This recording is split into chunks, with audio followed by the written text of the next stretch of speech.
Welcome to the Society of Construction Law Australia podcast, the podcast where we look at legal and technical issues facing the Australian construction industry. My name's Melissa Yeo, and I'm chair of the Society's Communications Subcommittee. The Society is pleased to bring you a recording of the paper delivered by Dr. Sean Brady at the Society's recent conference in Hobart. Sean's paper, entitled Complexity Theory, How It Can Help Us Think About Risk in Construction, is the third paper to earn a spot in the top 3 favourite papers of this year's conference delegates. Now, in addition to hearing it here, members can access a copy of Sean's paper, as well as the other papers delivered at the conference, on the Society's website, scl.org.au. Now, if you haven't already signed up to become a member, please ensure you do so that you can access these papers and receive updates about the Society's initiatives, as well as our upcoming 2023 National Conference. Thanks again for joining us.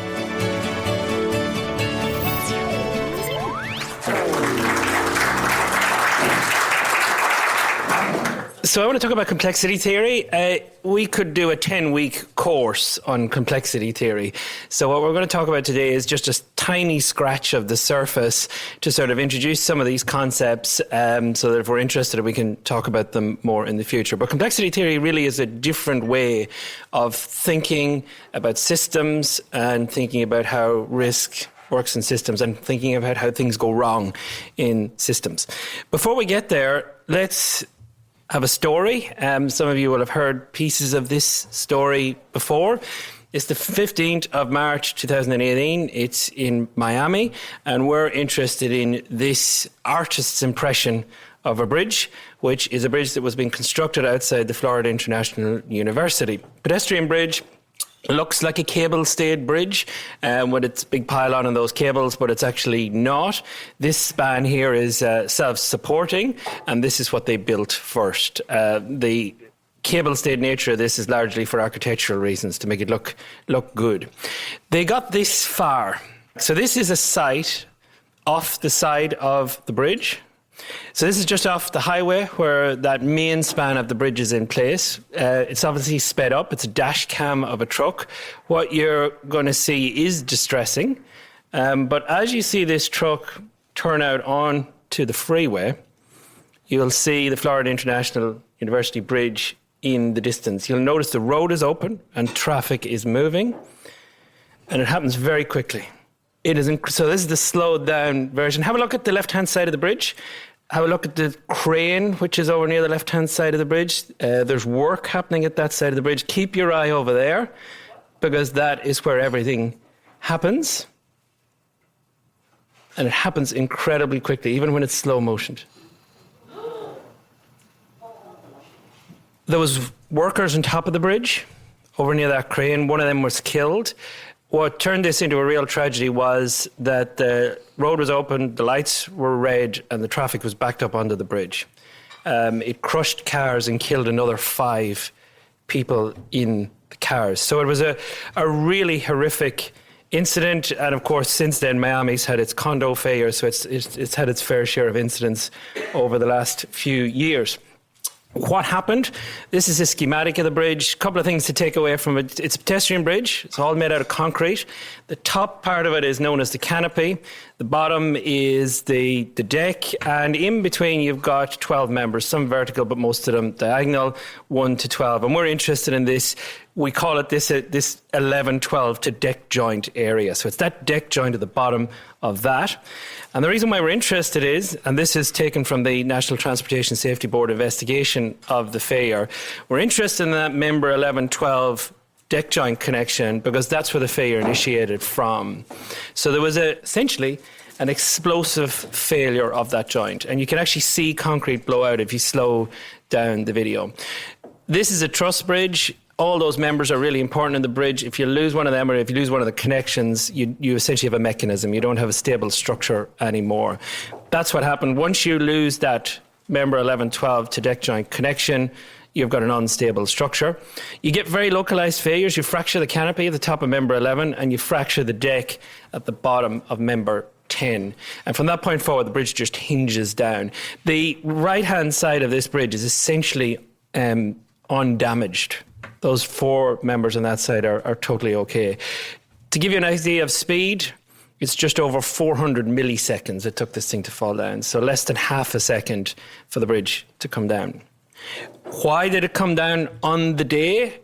Well, they were doing some work on the bridge. This is obviously a still from a different camera angle earlier. You can see where the crane is, so you can orientate yourself from where you were looking at the dash cam earlier.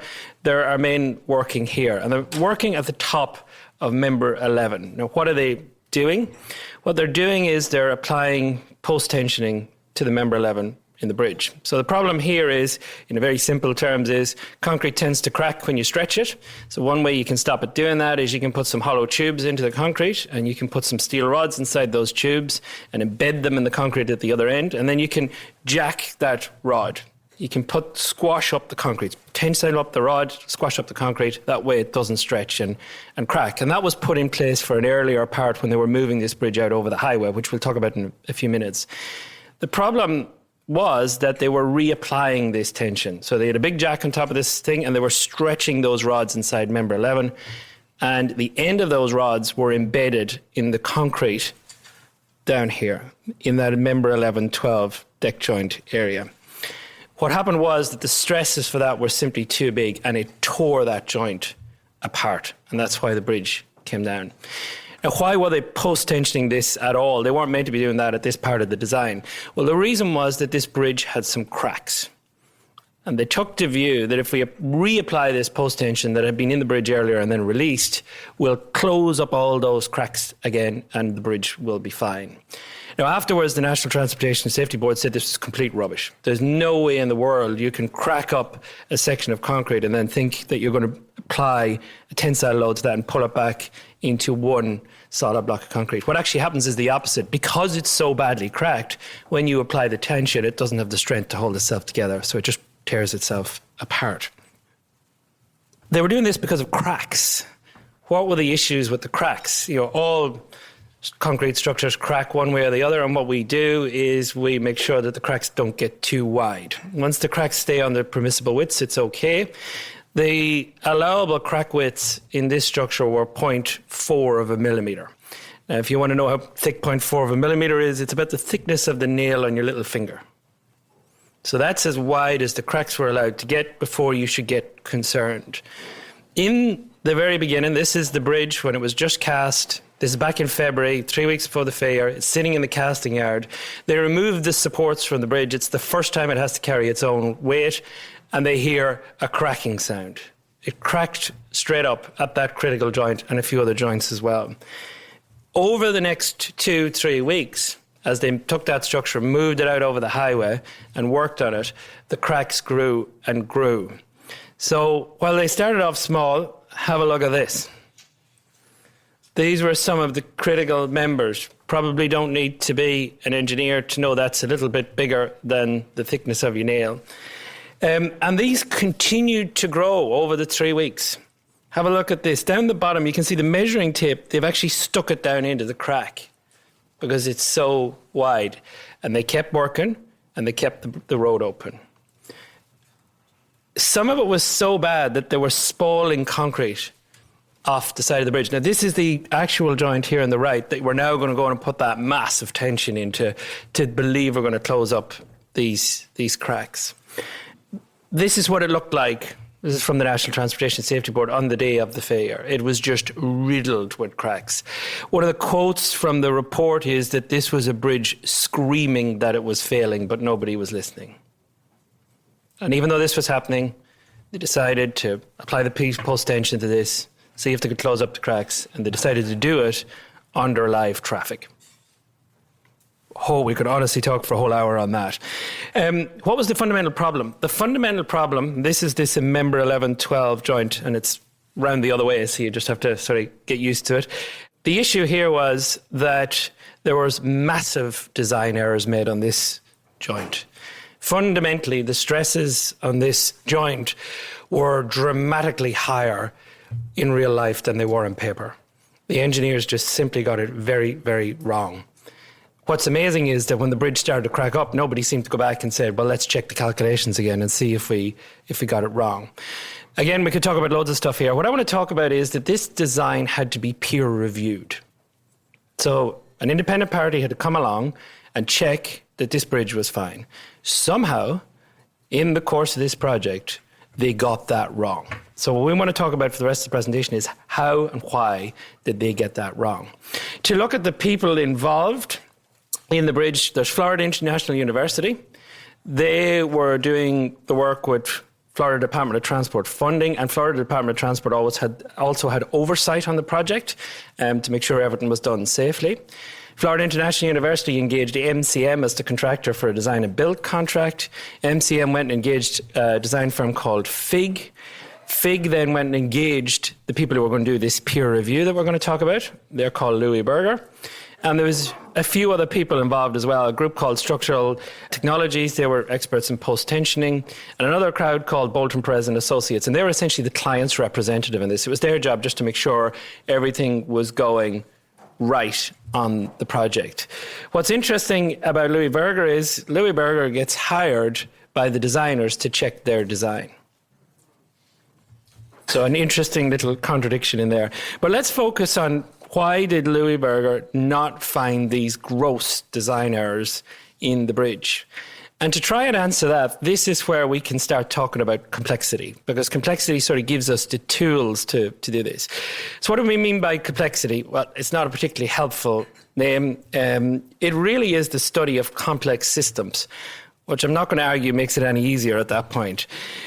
But fundamentally, we know there's simple systems, and then there's complex systems.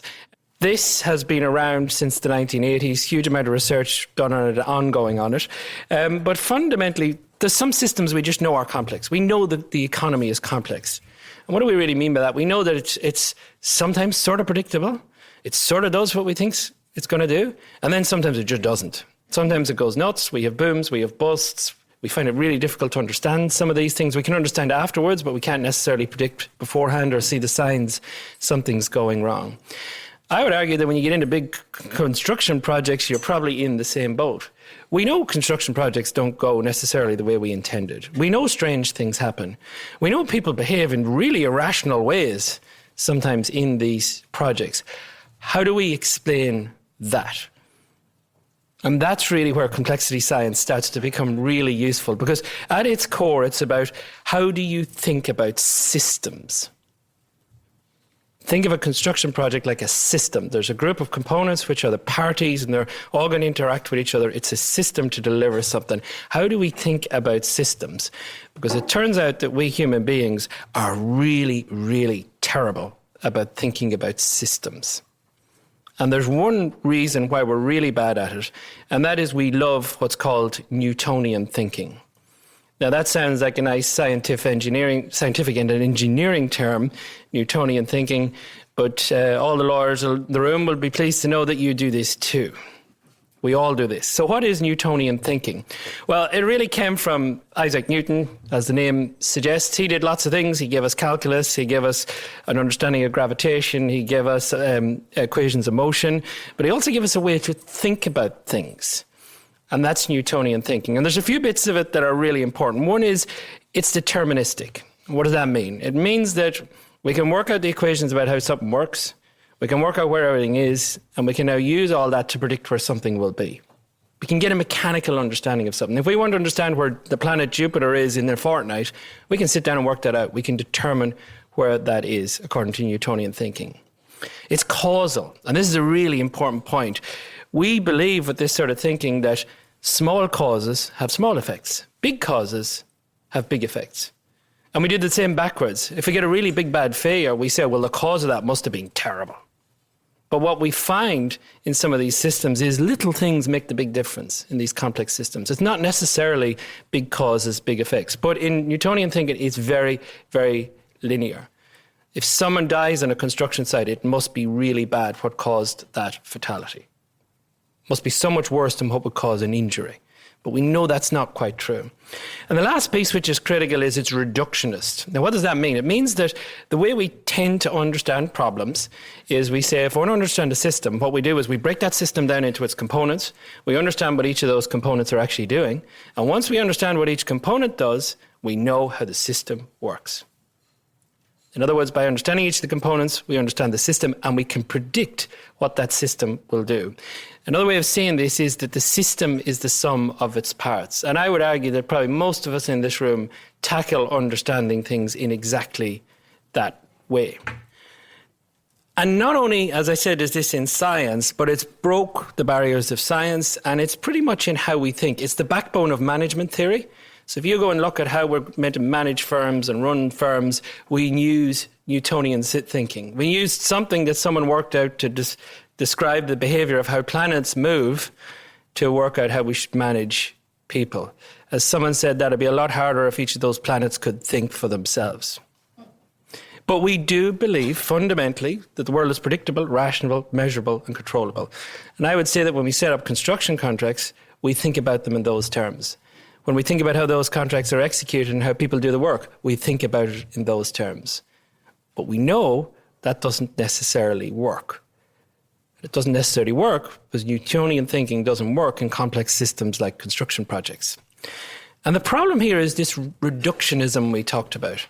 It's the belief that we can take something and reduce it to its components, understand the components, and therefore we understand the system. That's the problem. Because in complex systems, we can't understand them by understanding only the components. A really good example of a complex system is an ant colony. Ant colonies are incredible what they can do. Here's a bunch of ants using their own bodies to build a bridge so the other ants can run across the top of them to carry food. How does this system work? How do they work out how to do this?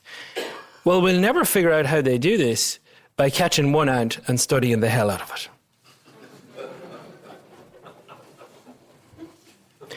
Another good analogy that I really like is if you want to understand how your garden works, you're not going to really understand how your garden works if you run out there with a net, capture every species of animal and plant and pin them to a board.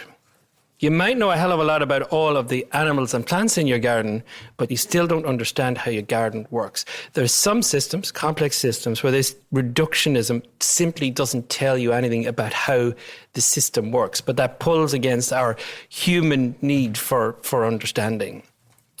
And the reason why this doesn't work is that there's something about complex systems that when we break it down to the components, we lose the magic of what makes that system works. We lose whatever it is that drives that system. We can take a car, break it down into all its components, and because it's a relatively simple system, we know how that car works. The minute we break these systems, we pull the ants out of it and study the ant, we've lost the magic of the system. Because complex systems display what's called emergence. Now, we could spend literally 2 days talking about emergence, and we'll only scratch the surface. Some people say that what makes a complex system is that it displays emergent behaviour, like those ant colonies. So what is that? It means that the components of the system interact and produce behaviours that were not designed into the system. Your Newtonian thinking tells us we can design that system to work like a machine. Complex system says, no, you're going to get this emergent behaviour that you didn't design in there. Another way of saying this is that complex systems are more than the sum of their parts. Now, if that doesn't hurt your head, you probably haven't understood it. And this is a quote by Down Farmer that I really like. He says, what does it really mean to say that the whole is greater than the sum of its parts? It's not magic, but to us humans with our crude little human brains, it feels like magic. Somehow, by constantly seeking mutual accommodation and self-consistency, groups of agents or components manage to transcend themselves and become something more. Focus on the words seeking mutual accommodation and self-consistency. This is what drives this emergent behaviour that we see. There's multiple ways we could tackle it, but have a look at this. Anyone know what this is? This is starlings, and it's called a murmuration of starlings. And what's incredible about this is you've got loads of birds who are flocking. And flocking really means is they fly in some sort of self-organised pattern. And decades scientists tried to study this to say, how do they do this? How do they actually produce this behaviour? Is there one boss bird? How does this actually work? And it's only when you sort of go to complexity science, you start to say, well, how does this work? Because you can say, why don't we try and build a model of this? I mean, I'm an engineer, we need a model. So you can go and build a model. And imagine we've got the world here, and imagine when a bird flies out of the left, it comes into the right, and when it goes up the top, it comes into the bottom. So this is all wrapped around each other.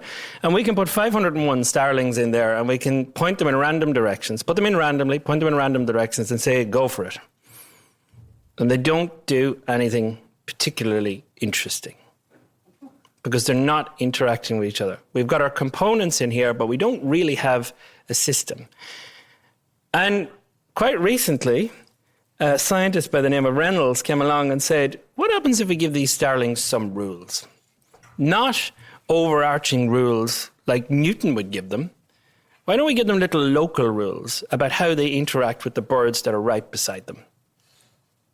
And he came up with 3 rules. And the point is there's only 3 rules. Alignment.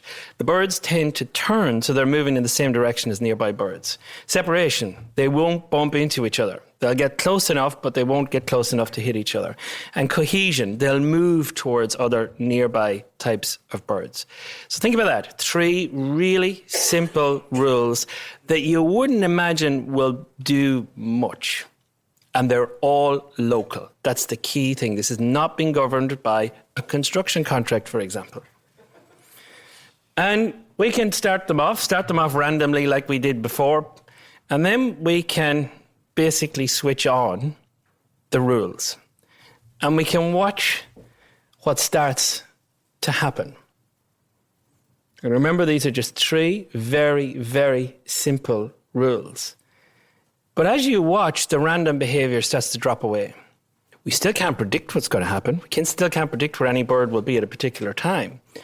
But we start to see emergent behaviour. We didn't tell them to flock, but those 3 simple rules produced an emergent behaviour known as flocking. And we can put the real ones and the fake ones together, and I've tried to get them to the right speed. But very quickly, you start to see the same type of behaviour. And the key thing is here, it feels like if we were to write the local rules for these birds, we'd have to write incredibly complex rules. We don't.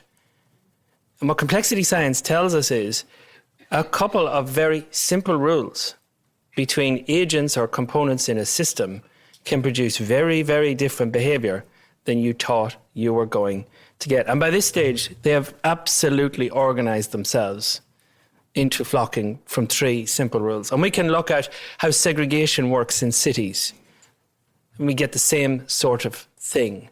We can look at how bubbles and bursts happen in the economy. We get the same sort of thing.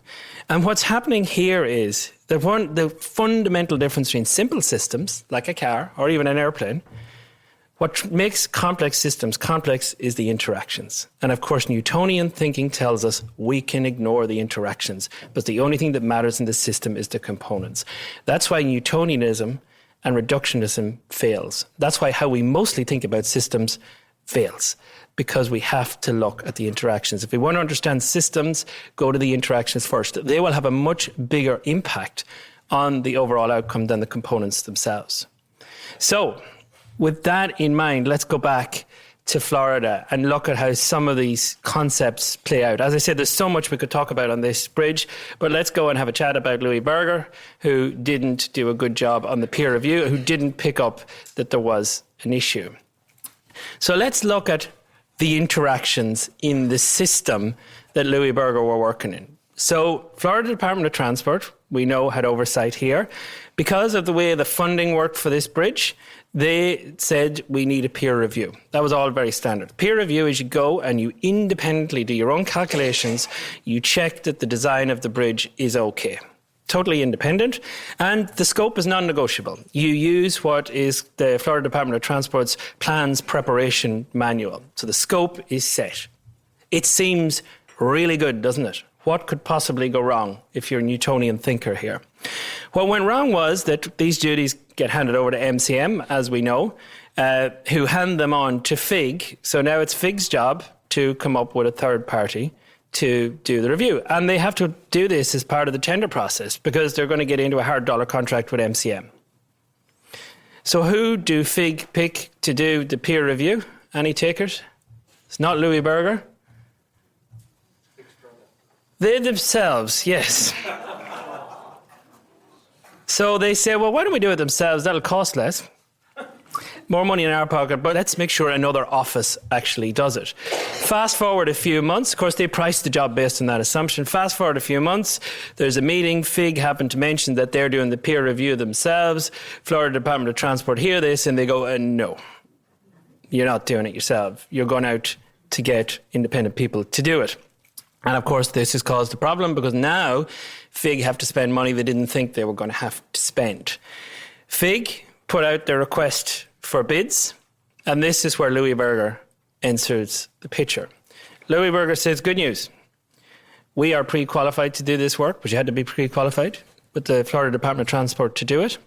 We will do it in line with the scope and the plans preparation manual, and our fee for this work will be $110,000.